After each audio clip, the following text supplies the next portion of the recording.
Part 2. Why this voyage?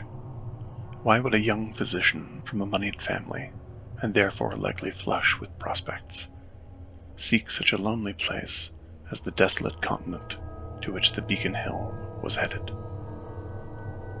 The easy answer would be to say that the early 20th century was a dramatic time, and I, like many in those years of war and sickness, was hardly alone in wanting to leave the turbulent world behind me. This, at least, would convey the roughest outline of the vague, intense feeling that powered my decision. But as to specifics, I cannot offer any linear reasoning here, only to say that the true key lies somewhere between the mud-soaked battlefield east of San Miguel and my brutal father's lonely deathbed. Even now, it's strange to think that on the same September night toward the end of the war, the two of us, father and son, were lying an ocean apart from one another, yet our lives were slipping away almost simultaneously. I with German metal in my leg, and he with fluid drowning his frail lungs. Whether he thought of me in his last moments, I can't say. No one was there to record his final words, and he and I had not communicated since I left for Europe, our last discourse being so hateful and unyielding. I had never asked him for anything until that awful day, though he was a rich and spendthrift man of lavish political influence, not once. Not appointments to easy employ with any of his powerful friends, not an allowance with which to follow him in his intemperate path, not for assistance in paying my medical tuition, not gifts, not friendship, and not love, certainly never love. There would have been no point. Our fate had been decided on the evening of my mother's death, when he realized that all his open betrayals of her were now truly never to be forgiven, as with her life, she had taken all avenues towards his absolution. He was not long in realizing that all that remained of her was me. My presence in his life was an accusation.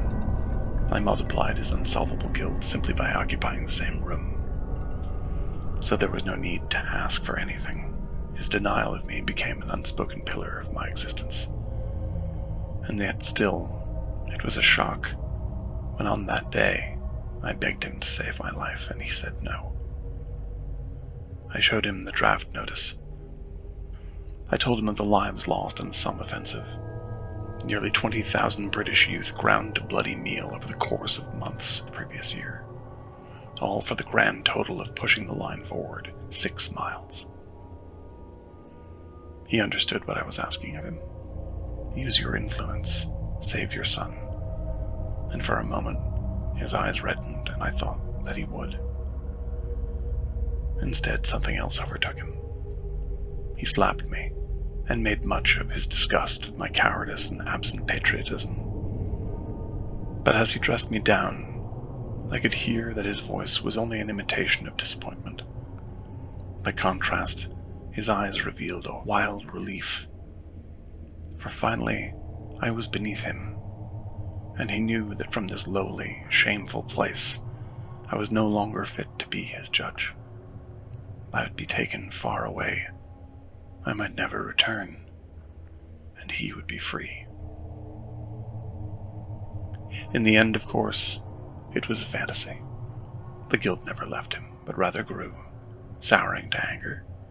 His friends, never truly his friends, drifted away, and he took to drinking alone in our empty house, a stumbling ghost, wandering the ruins of his life. I was no better. The death I feared had become my waking life. It was only my anger at him that saved me, often breaking me from my cowardly trance and pushing me to action when the guns were fired over and over from trench to trench and town to town, stabbing forward my bayonet bloody, with terrified vengeance at our mutual betrayal. I calculate he took sick my 3rd month in France. I lived, and he died. When I returned from combat, it was to an alien home. Before he passed, in a drunken fit, he amended his will against me. Weeks before my transport had reached the harbor, The estate had been dismantled. Father was in the earth, and I had been left nothing. It was meant, I'm sure, as a last rebuke, but only in that moment did I understand the sense of freedom I caught in his glance the day he drove me out. So when Leroy found me, I hope you, dear reader, can understand the idea of leaving society behind could not have sounded more fitting or more attractive. The world was done for me, and I needed a new one to call home.